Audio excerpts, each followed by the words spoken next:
Hello, everyone, and welcome to the very first episode of Fake True Stories.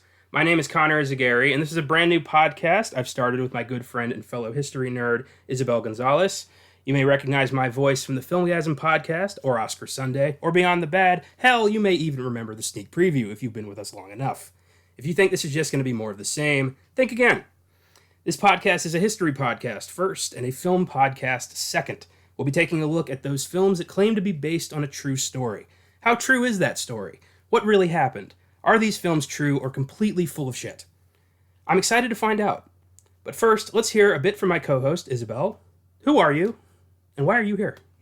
Hi, my name is Isabel Gonzalez. I am a fellow graduate student actually with Connor. I don't know how deep into his personal life he gets on these things because honestly, I don't ever listen to podcasts, but I have listened to some FILMGAZM episodes, so don't worry, I'm not I'm just here for the lulz. I'm a little familiar with FILMGAZM. I just don't know the whole lore behind you guys. But anyway, I'm a public history graduate student and a history certified state teacher, which is pretty sick. I don't consider myself a movie buff. However, I really enjoy historical films. They're fun for me. So when Connor pitched me this idea, I was pretty excited about it. I'm excited to shit on some movies. I have been for so long trying, on the show grouping we've developed on this team, I've been trying to find somebody who doesn't know anything about movies. I really have been. And I found a couple people who were promising, and it fell apart. But now I think I finally found somebody who I like, who I can kind of push in the right direction, and who has enough knowledge of something else to hold her own. I think this is going to be really fun. I'm excited. Yeah, this is a long-time project I've had the idea for years now, but didn't really have anybody who could handle it, so to speak. No offense to you guys if you're listening to this. To start this podcast out, we're tackling 300, the film that put Zack Snyder on the map as a director and is loosely based on the real-life Battle of Thermopylae that occurred in 480 BC. Before we get started on the history, let's talk a bit about the film itself. 300 was a big film. It was a kind of a cultural, kind of one of the first meme movies. The whole, this is Sparta thing was huge. It started Gerard Butler's career, regrettably, and or not. I mean, if you're a fan, personally, not really.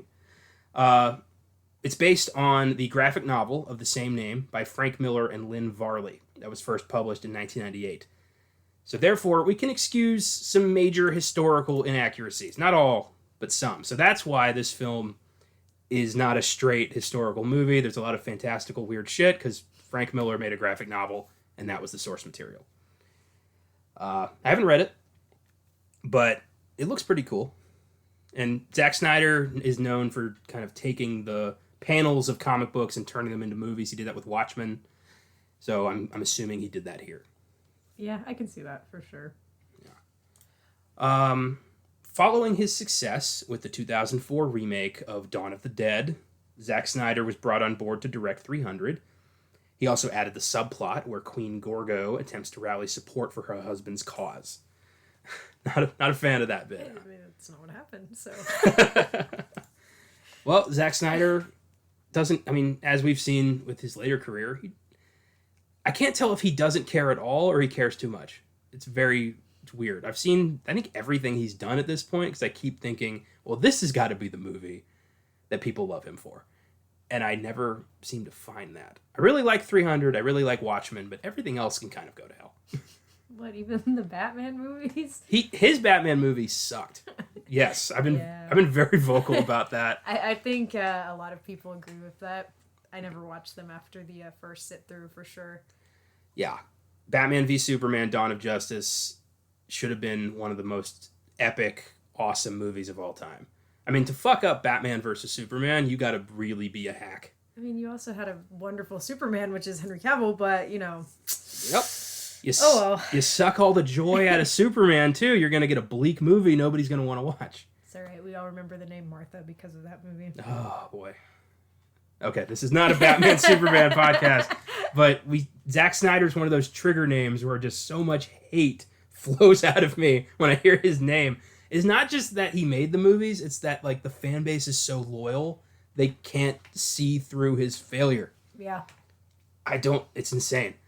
Yeah, so, all right, this has officially come up on every podcast I have ever curated. So that's great.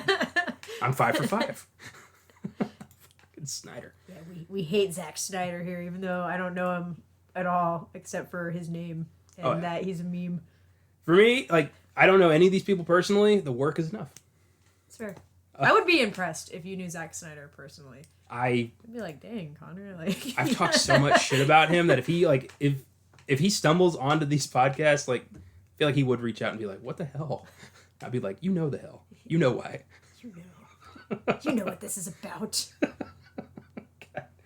Okay.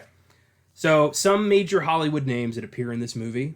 We've got Gerard Butler as Leonidas, Lena Headey as Queen Gorgo, Rodrigo Santoro as Xerxes, David Wenham as Dilios, Dominic West as Theron, and Michael Fassbender as Stelios. Gerard Butler. This was his coming out party, so to speak, and he never really did another character. He's pretty much been playing Leonidas in every other movie he's done.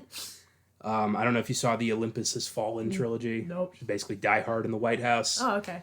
And he just is always this Secret Service agent who's like the president's best friend, and he's always trying to save the president. They were all right. Is he always a Groundskeeper Willie accent holding man? Yeah, pretty much. Is he from, like, the British Isles? Oh, he's from Scotland, straight good. up. He's not just pretending to do that. Like, he's from Rhode Island. Like, oh. I would laugh my ass off if that's just part of his process. It's like, I got to do the Scottish accent or I can't act. What in WWE is this? He's from Paisley, Scotland. Okay. Which I can't remember if Groundskeeper Willie is Scottish or Irish. He's Scottish. Okay, he's Scottish. Yeah. He's very Scottish. I don't have a beef against Gerard Butler. I don't think he's that awesome. Sorry. But he's great in this. Like, I don't know what it is about this. Leonidas is the role he was born to play, because he really does go ham on this one. Lena Headey, you may remember her as Cersei Lannister from Game of Thrones. The blonde evil queen. Oh, okay. I've seen pictures. Again, Yeah. like I introduced myself, I don't know a lot about pop culture. Y'all will probably find that out if you listen to this regularly. That's okay. It's like, I don't know who that is. You're here for history. Yeah, that's my specialty. You want me to name you an actor? I have no idea. This is just setting the stage for the movie itself. And it's cool to see her play a good queen, because she played a just super crazy bitch in Game of Thrones. Yeah, I thought she was good. Unnecessary, but good. Rodrigo Santoro as Xerxes. This film's depiction of Xerxes is so exaggerated and ridiculous and over the top.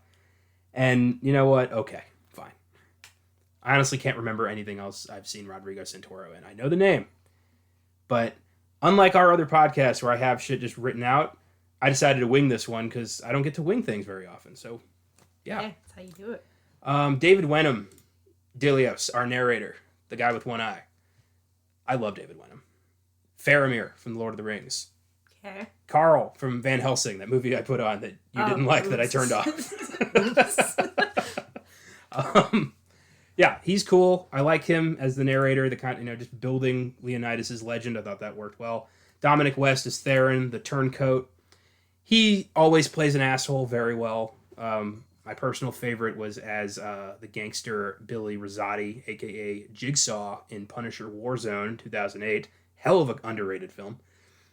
And he's also English, because every European character in film since the dawn of film is English. That's going to be a reoccurring theme on this show. Oh, yeah. That is always... I can't get over it. I don't know why they keep doing that. That has not stopped. It's annoying. And then we got Michael Fassbender as Stelios, who is more just Leonidas' hype man this whole time. And it's cool to see a young Fassbender just showing up. Michael Fassbender has become one of my favorite actors ever since his role as Lieutenant Archie Hickox in Inglourious Bastards, and later as Magneto in X-Men First Class. He's the man. He also did a really good Steve Jobs, a movie we might bring to this show one day. So those are our major players. And this really isn't about the movie, this is about the Battle of Thermopylae. The film is a huge success, grossing $456 million on a budget of only $65 million. It has an IMDb score of 7.6, Rotten Tomatoes score of 61%, and a Letterboxd score of 3.3 out of 5 stars.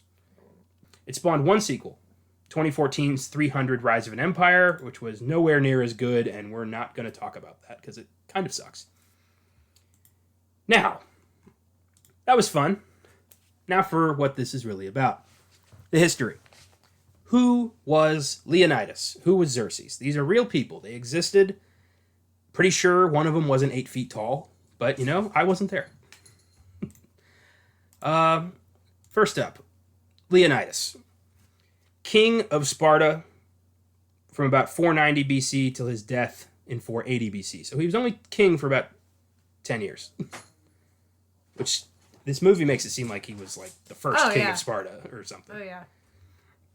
He lost his life at the Battle of Thermopylae. Heroic sacrifice. They lost the battle. It wasn't as, there were more than just 300 Spartans at this battle. Mm-hmm.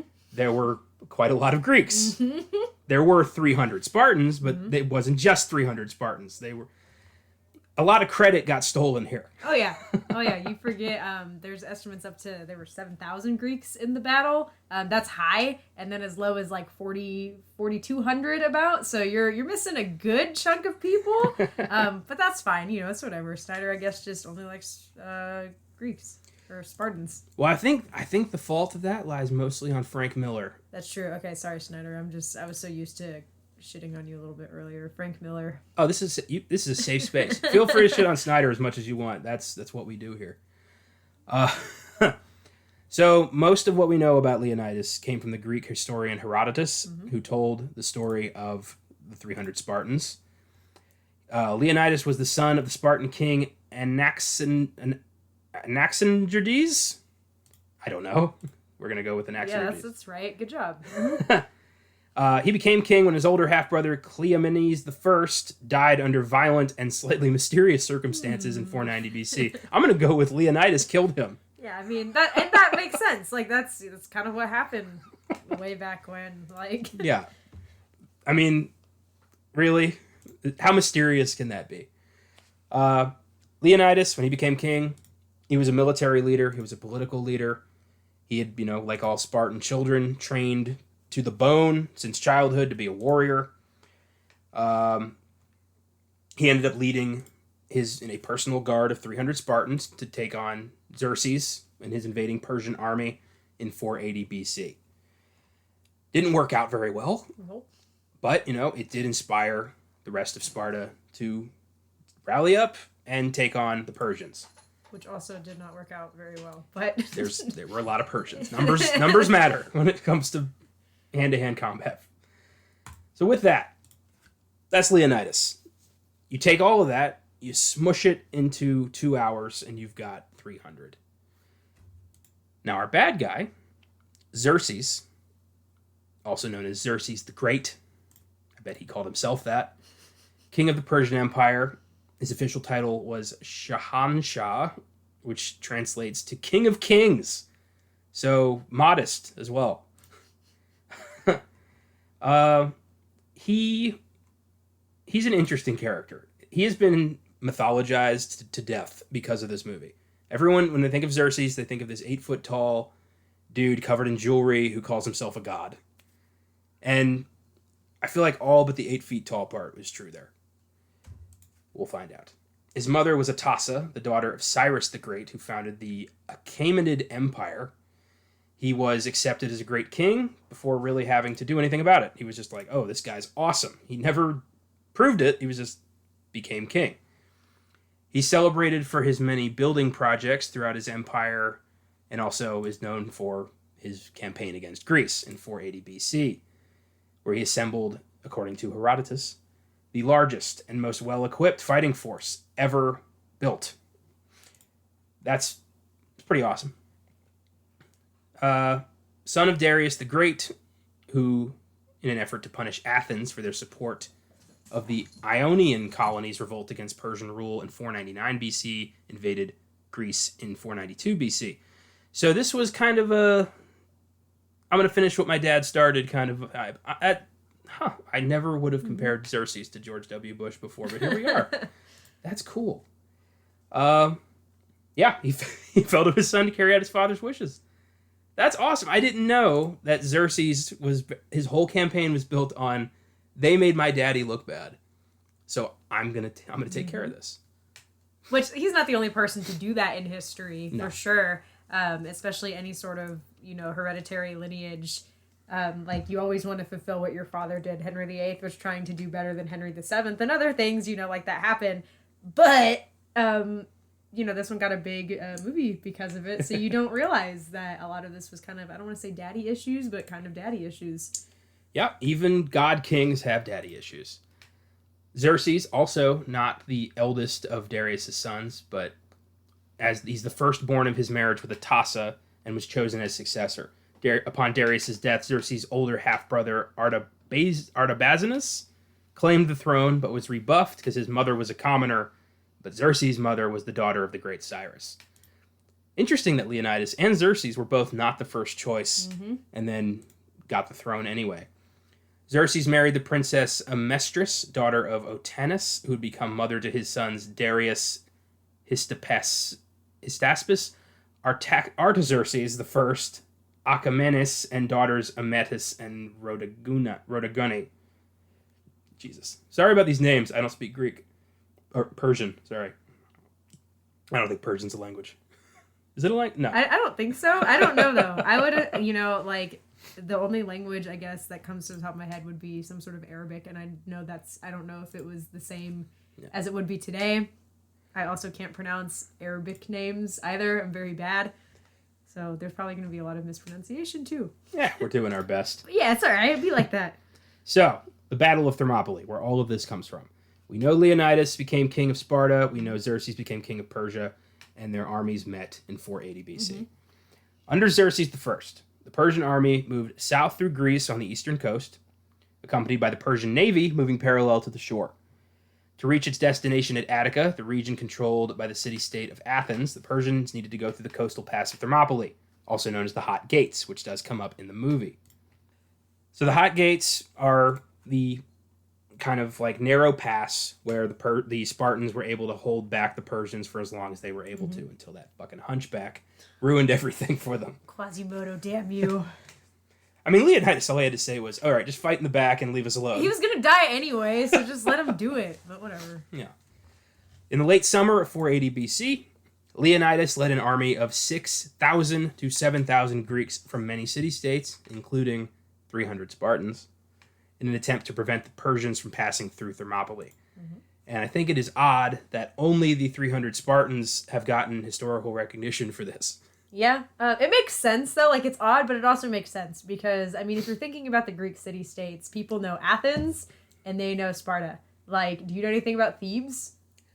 Only from what I heard in The Mummy, and I'm pretty sure that's not accurate. Yeah, like, there's a lot of other ones. I think there was, 5 or 6 city-states that were joined in this, like Locrians, Arcadians, Pholoeus, Mysians. I only know about the Mysians because of Alexander the Great, and he wasn't even, like, a thing yet. The Arcadians do come up in this movie, but they're, like, a joke. Yeah.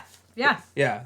I love that moment where Arcadians show up and Leonidas has 300, and they're like, what are you doing? Like, why did I bring more soldiers than you? And Leonidas is like, what do you do? I'm a sculptor. What do you do? I'm a baker. And he's like, what do you do, Spartans? And they're all like, hoo-ah! Ooh. It's like, you see, I did bring more soldiers than you.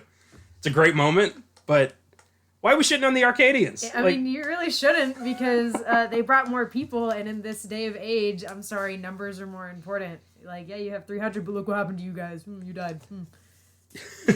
So. Yeah. It is just, I don't know why they decided to. I think in the second one, I saw it one time, and the Athenians are kind of seen as like, oh, what are you, a bunch of artists, and all of a sudden you're going to take on the Persians, and they're like, in Leonidas' name, we must.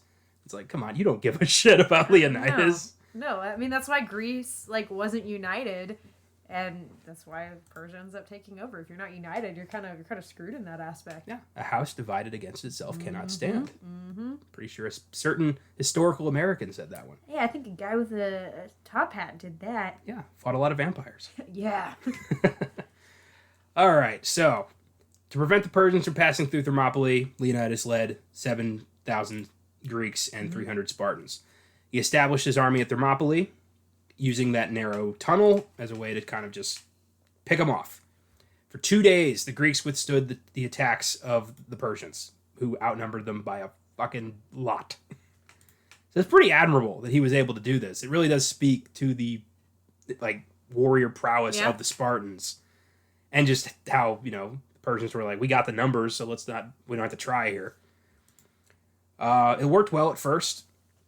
However, he did not know there was a route over the mountains to the west of Thermopylae that would allow the enemy to bypass his fortified position. A local Greek told Xerxes about this. I don't know if he was a hunchback. I didn't realize that part was kind of true. The Persian army were led across it. They surrounded the Greeks. Much of the Greek force retreated. Leonidas and the 300 Spartans fucking stayed, as well as some Thespians and some Thebans. Mm-hmm.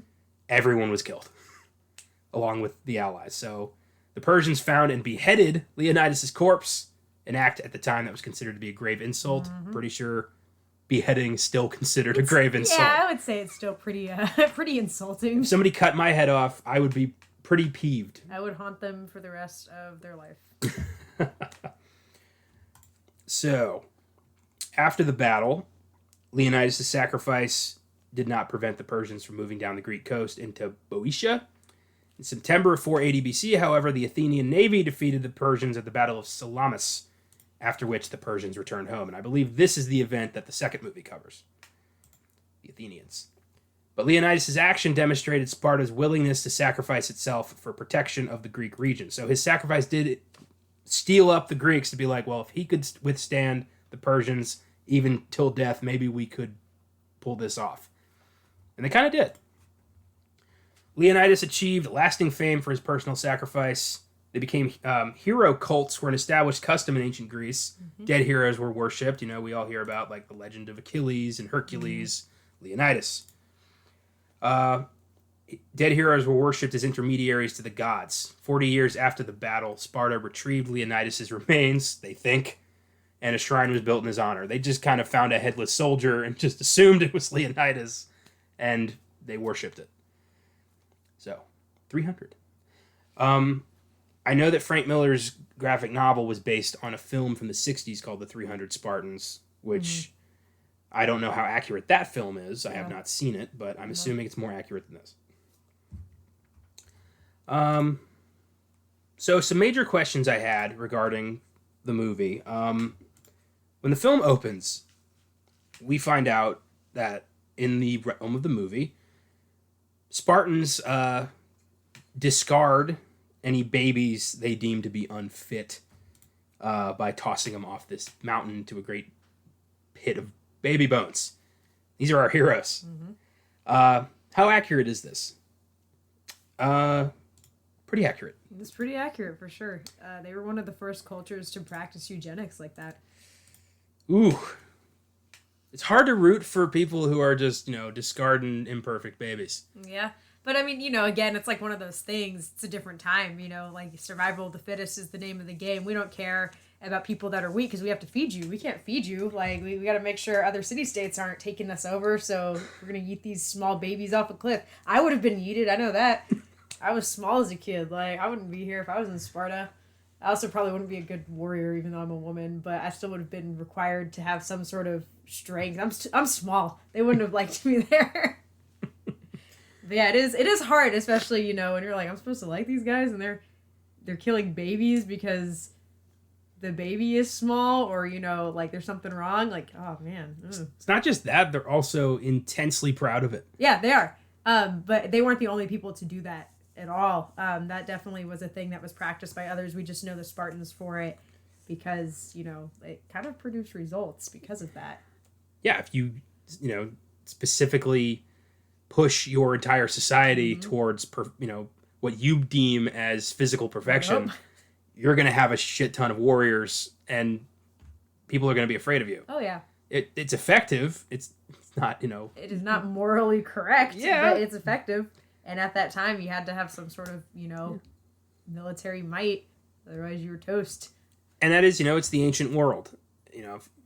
If you survived the ancient world, you weren't allowed to be weak. You had to adapt. You had to find a way to contribute in some capacity or your ass was going to die. Oh, yeah. So, you could sculpt, you could be an Athenian, you could learn the fucking Pythagorean theorem, or you could pick up a spear and kill a wolf. The way it worked in the movie is not quite accurate. They didn't just go to this giant mountain and hurl dead babe or, weak babies into the baby bone pit. As thunder and lightning rained behind them. Yeah. That's mostly dismissed as a myth by modern historians. Instead, they went outside the city walls and they just left the baby outside. Mm-hmm. They just went to a nearby hillside, dropped the baby, went back inside, and let nature take its course. Yep.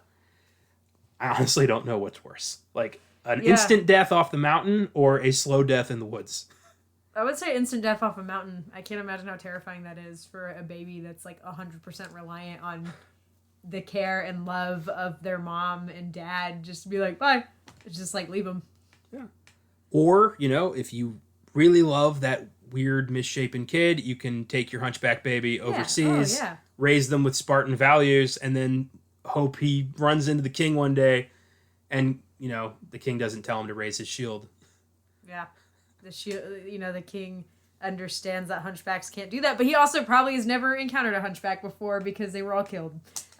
So it's got to be weird to live in a society where everybody has like a six-pack abs and insane warrior prowess. Yeah, I don't know. That's one of the doubts I had. I don't think everybody would have had six packs. Dude, I don't believe that. This fucking cast didn't have six packs. No, most of those are CGI. I could tell. I was like, those are too perfect. They're all symmetrical and the same. I'm like, there's no way all these men are that chiseled. Everyone's abs matched. That's not how it works. No.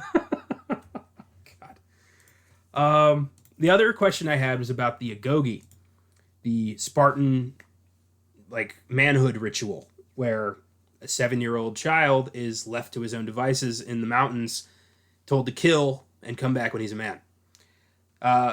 This happened. This was true. The Spartan education program, as it's called. It's also pronounced agoge in ancient Greek and agoja in modern English. So they didn't bother with pronunciation. That always bugs me in movies. It's like you're paying $60 million for this movie. You can't have someone find out how this is pronounced. You would think, but no, it's okay. We're not focused on that. We didn't have to pronounce it while reading the graphic novel. Yeah, exactly. Perfect. Agoja translates to raising, in the sense of raising livestock from youth towards a specific purpose. The program was first instituted by the lawgiver Lycurgus in the 9th century BC, was integral to Sparta's military strength and political power. When you just exile all of your imperfect children to death and take your existing children and forge them mentally into warriors, you cannot be stopped. Mm-mm. It's fucked up, but it works. Yeah. I don't know if I should be disgusted or impressed. I've got a lot of mixed emotions here. I mean, in terms of the fact that the whole goal of living way back when is just survival, new missions, survive. They're pretty good. Honestly, with that strategy, it was a pretty solid plan. Again, from a modern perspective, that's awful, but we don't have to focus on surviving all the time. I can just go to H-E-B and get Cheerios at 1 a.m. because I'm not worried about someone killing me on the road. Different times. I'm glad to be alive in the 21st century and I don't have to worry about the agoja or getting yeeted off of a cliff or being left to die. Well, you would never have to worry about the agoja. Spartan girls were not allowed to join. They were educated at home by their mothers and told, you have to be a good wife. That is all you have to worry about. Gotta make sure I raise those big sons. Boys entered the agoja at the age of 7, graduated around 30, at which time they were allowed to marry and start a family. So it's like modern PhD people. Yeah. Except you're not, getting chiseled. You're just getting smart on one particular thing. I'm getting mentally chiseled on history. I'm gonna be looking like Megamind pretty soon. Yeah, I'm in the midst of my educational agoja. God, that's a weird way of putting it, but yeah, you're right. The goal of the agoja was the transformation of boys into Spartan soldiers, whose loyalty was only to Sparta and their brothers in arms, not their families, just their fellow warriors and to the nation-state of Sparta. Literacy was included in the curriculum, but it wasn't considered that important. Not next to military training and survival skills. You don't need to read. No, in this day and age, no. No. As in other Greek city-states, homoerotic relationships between older candidates and younger were considered a natural aspect of growth and maturity. But in Sparta, they were encouraged to create a tighter bond between the men who would eventually serve in the armed forces. So, what's tighter than homoerotic relationship? That is a very good question. That seems pretty tight. I don't know if I want to know the answer to that. Yeah, I guess they were just told, make it a threesome. Multiple relationships. I believe they called it a phalanx back then. That is what that was. That's why the Hunchback couldn't be in, because he didn't think he was cool enough to join their phalanx. Oh my God, Leonidas! Like, ew, gross. Yeah, Leonidas is just like, I don't know. Body shaming, shame on him. Jesus. God. So yeah, a lot of this, it's less, go into the woods, come back when you're a man, and more just like go into the woods with this older man, and together you'll find out what it means to be a man. Yeah, because honestly, it doesn't matter that these kids are born, of a people that are really strong. You can't expect any 7-year-old to go into the woods by themselves, kill a wolf. No. I work with 7-year-olds. I had a 7-year-old cry a week after he fell down on the first day of school. He was still crying about it a week later. I guarantee you the Spartan kids were still like that. They just got it beaten out of them because you were allowed to do that back then. I couldn't laugh at this kid for crying because that's mean, but I really wanted to. Jeez. Because he was crying a week after he fell. It still bothered him. I don't think Leonidas was crying a week after he had to say bye to his mom. Maybe he was, but he knew it was coming. Leonidas didn't cry when he was facing a sky full of arrows.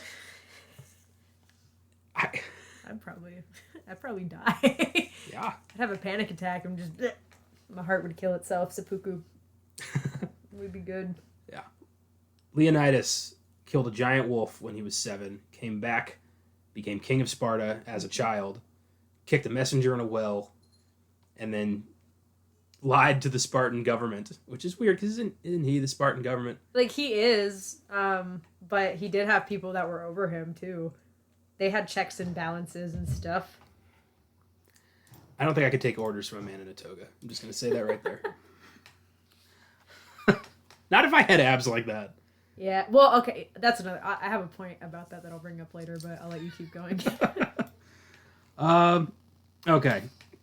So let's talk about some highlights from the movie that we'd like to bring to this. Why don't you start us out? What are some moments in the movie where you're just like, come on? Do you, I don't know if I should go in chronological order or not. Let's see, this isn't historic. However... I feel like the CGI didn't age well, and that kind of plays on later because CGI is used a lot in the movie to create some historical inaccuracies, which again will be discussed. But if we're going into historical stuff, because that's what this is about, overall, there's not enough titty in this movie. Okay. There's not. Elaborate, please. Yeah, so, I was doing my research on Spartan culture, because I don't know a lot about it. I'm very much like a medieval buff.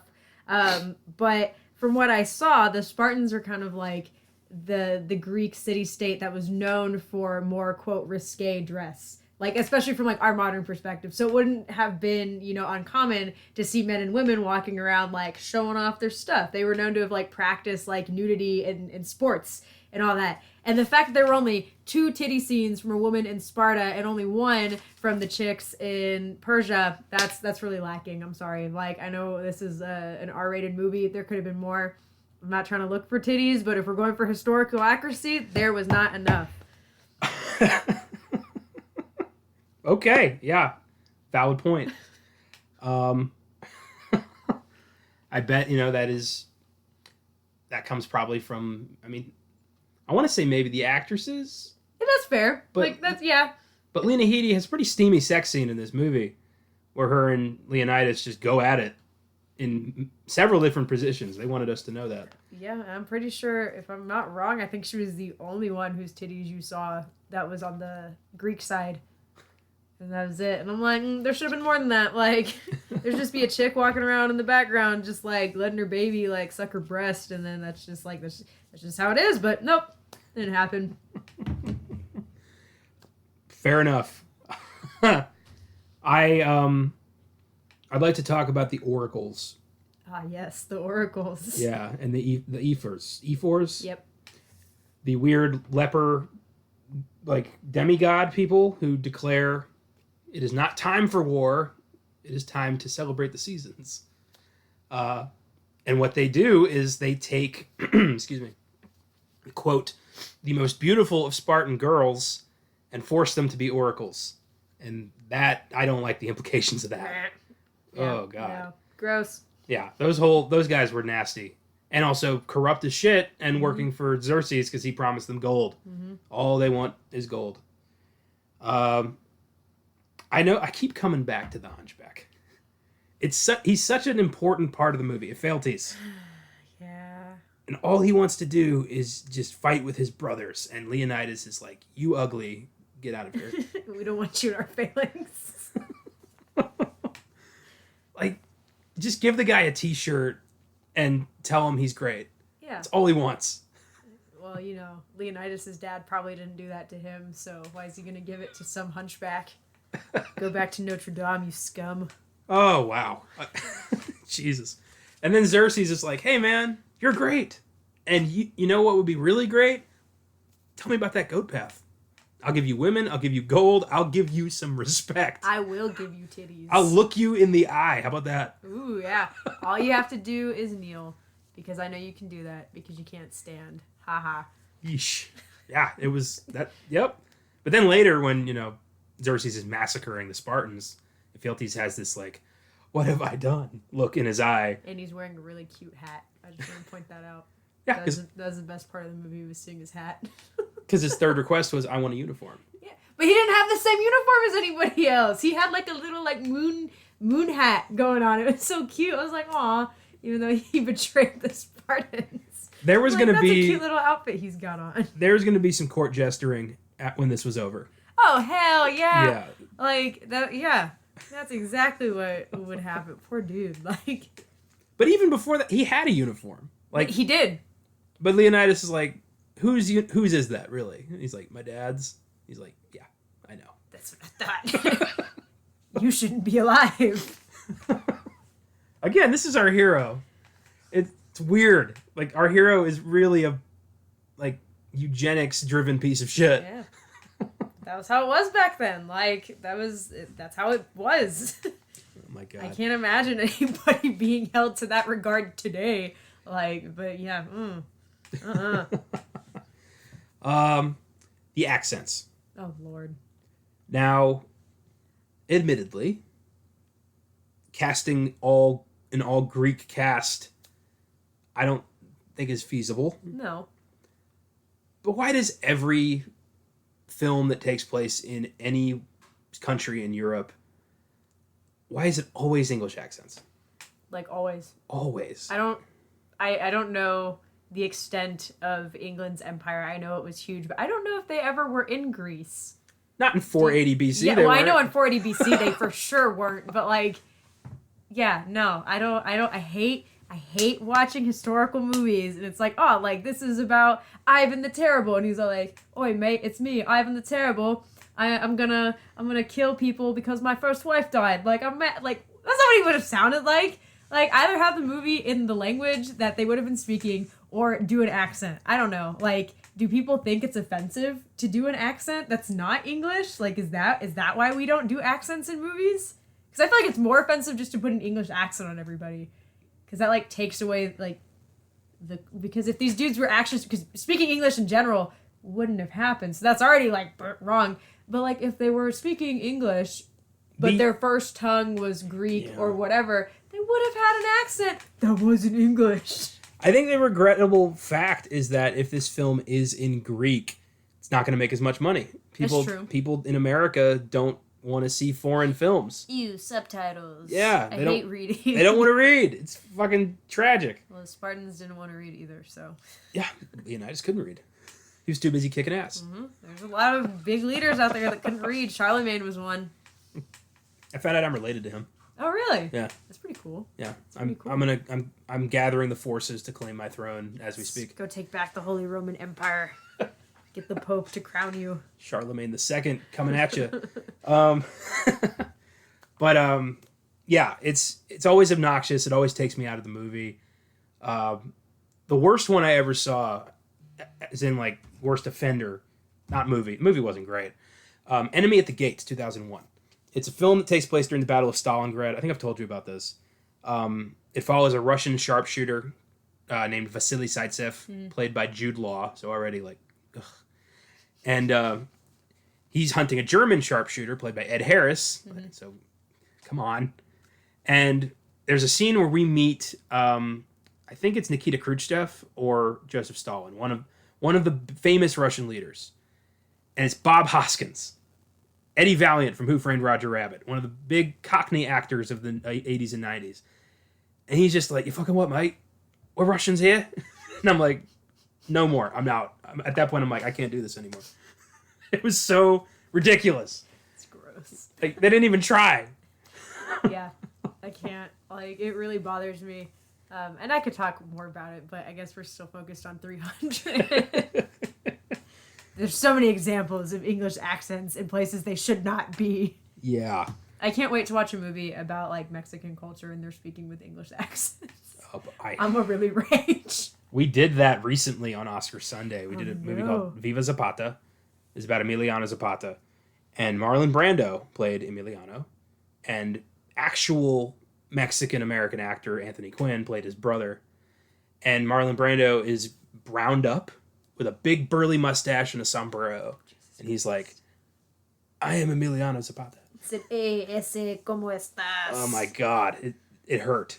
Ew. That episode pissed us off so much. Austin and I went into some rants that got really personal. I don't know. I probably would too. I do regret aspects of that episode, but I blame that movie entirely. I mean, because is Austin Hispanic too? No, Or he's no? Okay, he's as white as like he's clear. Yeah, like my cousins. I love you, Austin, but I think I'm right. But it was very. I mean, he understands how fucked up that is, and we always have very good conversations about that. I'm actually curious about his opinion on 300. I'll have to note to self. So I thought it was interesting how every time they're fighting the Persians, it's like a new, like, costume change. Yeah. It's like these are regular Persians and then advanced Persian and then rhino Persian, giant Persian, elephant Persian, troll Persian, whatever the hell that was. Hard. And then these guys, the immortals, who aren't. I love how they were like, let's test that out, and they just killed one. They're like, nope. No, they're not. And okay, this is one of the things that really got me about this movie. When I was like done writing my notes yesterday, I was like thinking of something in my head, and I realized that every single Persian character, except for the archers and the heralds, are portrayed as non-human. Yeah. Every single one. Yeah. Any single time, like, any of them were killed, they sound like thromps or they're like, Urgh! And like, they don't sound like people. And so the only people that they portray as like human are the dudes they call cowards and the dudes they like yeet into a well. Which is, that's kind of messed up because the Persian Empire was like huge. Like, it was bigger than, like, I don't know if it was bigger than Rome, but like, I'm pretty sure it was. Like, it was ginormous. And just the fact that they're like, you say history is written by the winners. This clearly wasn't because the Spartans lost. But also I know Alexander the Great, he goes and he does a pretty big smear campaign against Xerxes later on, which is why our modern perceptions of him are pretty bad. Just like with Richard III. But still, like the immortals, first of all, would not be wearing those like cool, like scream masks, whatever the hell was going on there. Like they had like a different uniform going on. And they weren't like deformed trolls that like you take off their mask and you're like, ugh, like I'm gonna kill you, and they like make some sort of weird, I don't know, like Castlevania like death dying noise. Ugh, it's gross.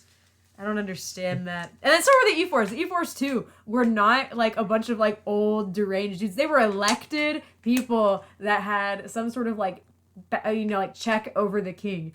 But I guess I told my brother that and he was like, well, yeah, that's kind of like how they would have been viewed back then. They're a bunch of like lepers on a mountain. They're lepers on a mountain that just want money. Yeah. Like, I guess, but that's my biggest thing with history movies or movies that are based on history is the people that are history inclined are going to be like, all right, I'm going to take this with a grain of salt. Like, this wasn't what happened. But then there's going to be people out there that were like, oh, yeah, I know everything about the Battle of Thermopylae and Leonidas and all this stuff. They had rhinos and they had, like, any single time arrows rained down, their capes were covered in them, but there were no holes. Like, woo, magical It's stupid. I don't know. It bothers me. That's the big reason I wanted to do this podcast, is because I hate that so much. The phrase based on a true story has become so just taken as gospel truth. Yeah. Where in reality, like 90% of the movie is bullshit. It's made up. It's fiction. I mean, it's good most of the time, but it's fake. Yeah, you're just using the names and likenesses, kind of, and that's it. Which is cool, but don't, make up a fake battle. I don't know, or change the names. I don't know. Ugh. I mean, bothers me. The biggest, offender of that whole thing is a film that came out a few years ago called Green Book, 2018. It's the quote-unquote true story of a jazz musician named Don Shirley, who, and his driver, Italian dude named Tony Lip, and the friendship that blossomed between the two of them. A lot of their families are still alive. And Don Shirley's family was like, all this is bullshit. They never talked like that. They weren't friends. Yeah. He drove him. That's it. And Tony Lip's family wrote this movie about how, their father, befriended Don Shirley and helped him find himself. And it's like, everyone was like, no. That movie won 4 Oscars, including Best Picture. And the problem is, if you know nothing about the story, the movie's really, really good. Yeah. But if you know anything about the true story, it's going to piss you off. Yeah. And one day, Green Book's one I'd like to do on this show. But then it's also it's Best Picture winner, so that might end up on Oscar Sunday. Yeah. There's a lot of stuff to think about there. Anyway, I think if you're going to call a movie a true story, try a little harder. Just a little bit. Don't put Tolkien elements into this. I don't care if you pulled it from a graphic novel. I don't want someone to actually think that there was some sort of ogre back then, or Xerxes was 8 feet tall and sounded like he had some sort of voice amplifier. Because he didn't sound like he was talking naturally. That was not his real voice. There is no way. I will not believe anybody. It's that's what he sounds like.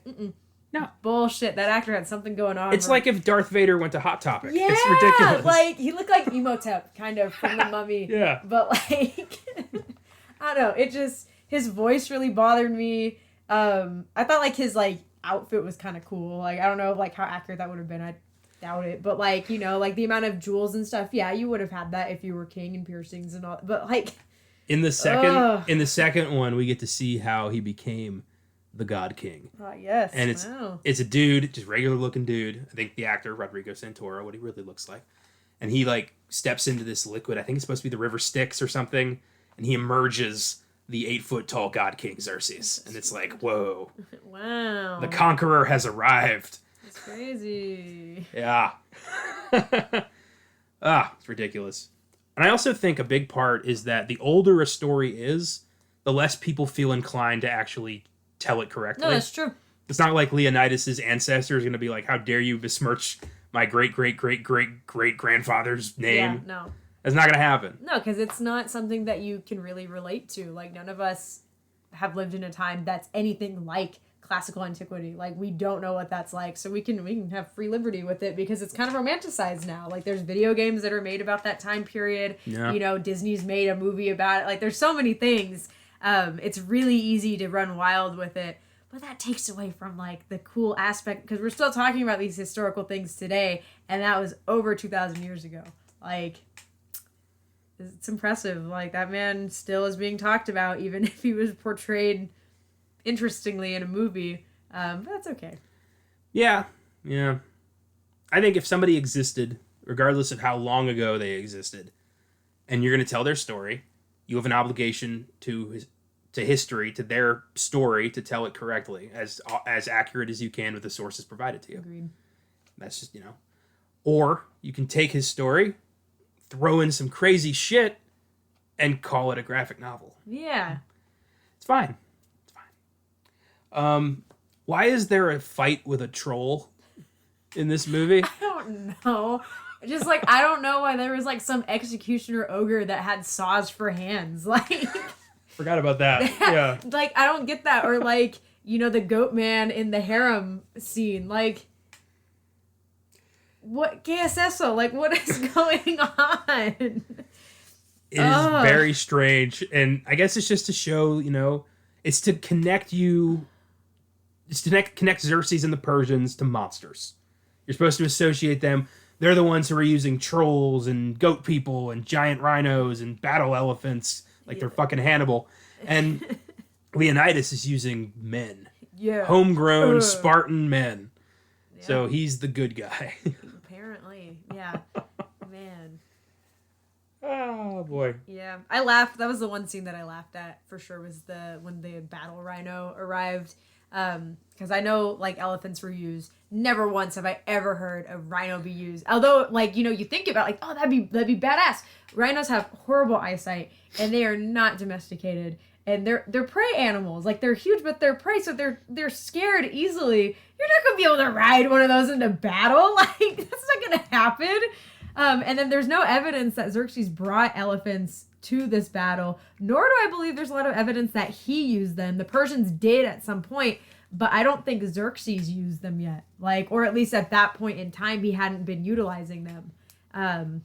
So whatever. I mean, at least the elephants weren't like, you know, shooting lasers out of their eyes or something, like, or they weren't like mastodons or mammoths. There were the like squad of Persian mystics who were like throwing grenades. Yeah, there's like fireworks coming out, and they like exploded all of them. Yet the crimson capes remained unscathed. That really bothered me. Like the rainstorm of arrows, and you see them going into the capes, but then they get up and there are no holes, there are no tears. There's nothing wrong with their capes. They're fine because they're the Spartans. And they're untouchable until they're not, and then they all get killed. Maybe the Spartan laundry goes through some agoja of its own. Maybe, like, you leave a cape out in the woods for 30 days, it comes back impenetrable. Yeah, you can't destroy it. It's perfect. Oh boy. Okay. What else you got? I don't remember. At the beginning, whenever they like pushed the dude into the well, was he sent by Xerxes? Yeah, he was Xerxes' messenger. So he would have been sent by Darius the First, not Xerxes. Whenever that happened, Darius sent messengers over in Athens and Spartans. The Athens pushed them off of a cliff, and the Spartans pushed them into a well. So that part was accurate. However, when Xerxes came in, they didn't send people to Athens or Sparta because of what had happened in the past. They were like, maybe we shouldn't do that because our dude is at the bottom of a well now. So that was like a small little... that didn't happen. Also, this is also like very nitpicky, but the E4s, they said it's August. They wouldn't have called it August yet because Caesar Augustus didn't exist. I caught that. I was like, nope, wrong. Nope. There is no nitpick too small for this show. Well, it wasn't August. It was something else. I couldn't pronounce what it is, but the Spartans did have a calendar, but I don't know how they determined like when certain, periods of the year started. So that happened. Also, at the very end, when Leonidas is the last to fall, that would have been the other way around. He was the first to fall. And it wasn't, I don't think it was arrows. I think they actually, like, went at each other in a classic, like, combat where they ran at each other, and then he fell first, and then they tried to rally the troops. Didn't happen, and then they got shot with arrows, and then they were killed. But he wasn't like, oh, I'm the last one standing. It's been an honor to die with you, brother. Like, no. It didn't happen either, but... that's okay. We can put... that's not that, like, offensive because he's, like, the main character. So, of course, like, you'd want him to... that'd be kind of depressing if you showed what actually happened, which he just dies first. Which I think that happens in Glory. They don't have Matthew Broderick, like, survive till the end. He just, like, dies and they keep... so they did it good in Glory. Glory ends so fucking just depressingly. Just like, we came so far and let's do this. And they're all dead within 5 minutes. Yeah. I gotta say though, for the messenger scene, it is pretty hardcore to show up with the skulls of conquered kings and be like, kneel or you're going in the bag. That's pretty badass. It is. No, like I definitely there's a lot of badass elements in this movie. Like, that's badass. The cool, like, palindrome Xerxes is on with, like, all the dudes beneath him, like, walking. It wouldn't have been that crazy. That looked like it was made of marble, so I don't even think anybody could have moved it. There's no, like, practicality behind that whatsoever. Like, that was pretty cool. Yeah, and then just, like, all the dudes going, whoo, like, at the same time, like, that's pretty badass. I would be pretty terrified if I were on the Persian side hearing that, like, oh shit, like, like, we got more numbers, but they said whoo at the same time. That's kind of spooky. I know Gerard Butler improvised the line, "This is Sparta," when he kicked the guy into the hole. That's like every movie, apparently. Any cool part, they're like, "Did you know that was improvised?" Like, yeah, every cool well, it part was like the improvised. 7th or 8th take, and it wasn't hitting right. So they're like, "Why don't you try something, Gerard? Anything?" And he's like, "Okay, I think I got something for you." And he just said that, and he kicked the dude. And yeah, I think the kick was supposed to happen, because if not, that's fucked up. You don't just kick a guy. Yeah, I was trying to figure out what language the opening song was in. I was really hoping I could tell that it was Latin, so I could shit on that, but I couldn't tell if it was Latin or Greek. But I did find it interesting because it sounded like it was a Western culture language. I couldn't tell, but the last song they played was an Arabic sounding song. I don't want to like look too deep into it, but you know, I like to think that's foreshadowing for what's to come for Greece, because you know eventually they do fall to Persia. But that was, I don't know, that was kind of interesting. The only other thing that I guess I like had that I can think of is Gorgo's role. Like, she definitely was, you know, like, Spartan women were revered a lot more, I guess, better. That didn't sound right, but you know, like, they were revered better than women, especially like in Athens. They had more rights. They were considered citizens. However, there is no evidence that Gorgo went to the council and was all like, "Oh yes, we have to fight because my husband needs it," and then the rapey dudes just are like, "You whore," and then like that wasn't a thing. In fact, Leonidas knew he was gonna die going into the battle, and apparently he told her before he left, like, "Marry someone else, be happy." Damn. And left. So she probably wouldn't have gone, because she's like, "Yeah, he's gonna die," because that's what you want as a Spartan. Like, you want to die in battle. You can go with like Achilles and Hercules and all those dudes and be like, "Yeah, I'm in the stars, Danny DeVito."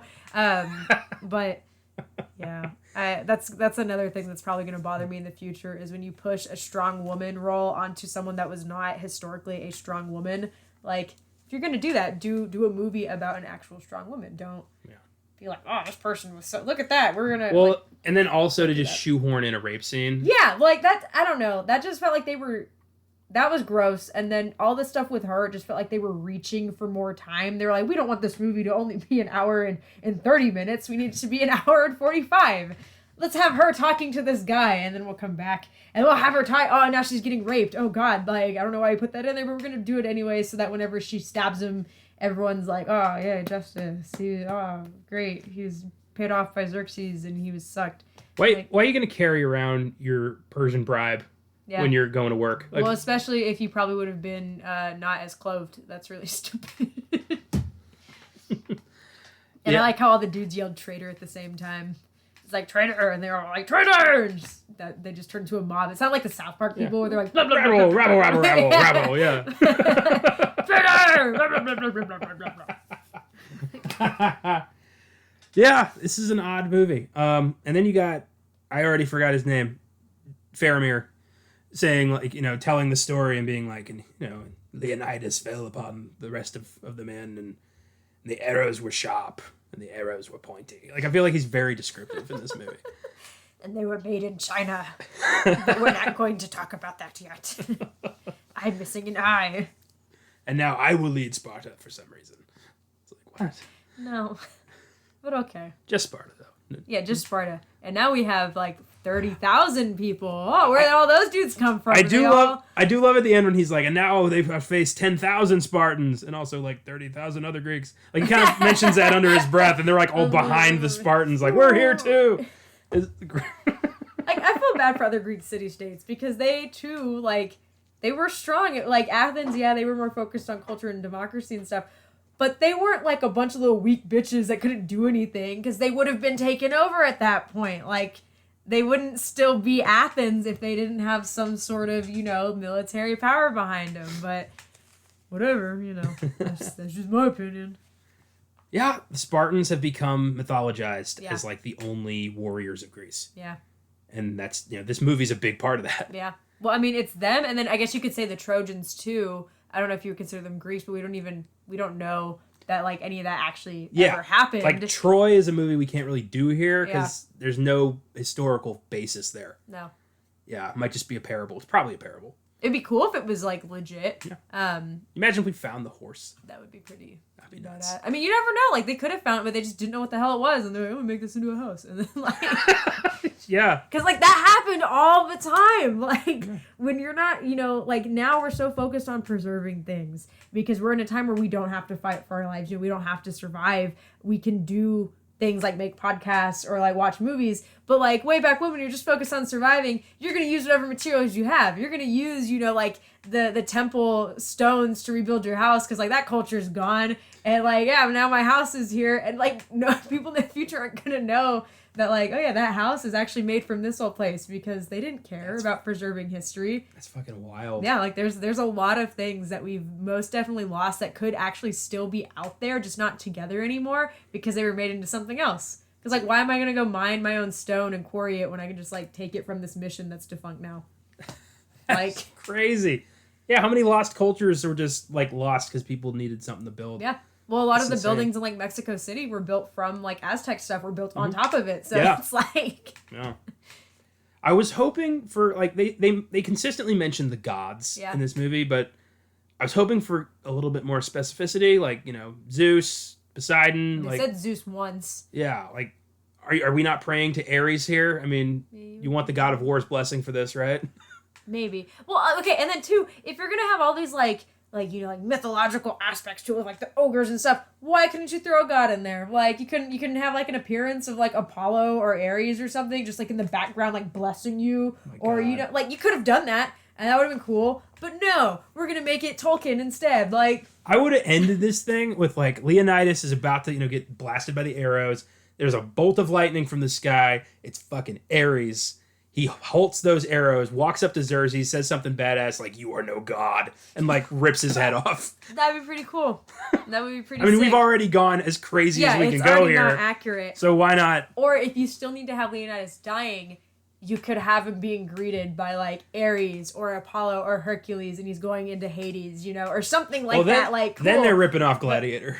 I don't give a shit. Like that's the Romans. These are the Greeks. This came before. Like it's fine, but like that could have been cool. But no, like I'm not gonna put the coolest aspect of like Greek mythology in here. We put ogres and trolls and goat head people and women without arms because why not? I want to know why she was in there.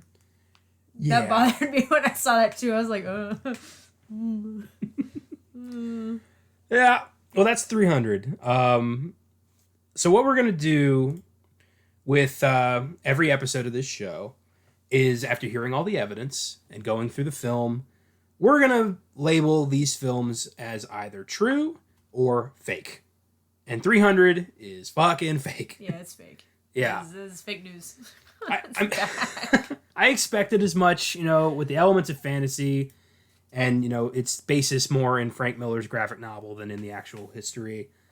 I'm not surprised. And this movie's not really considered a historical, like, a biopic. Yeah.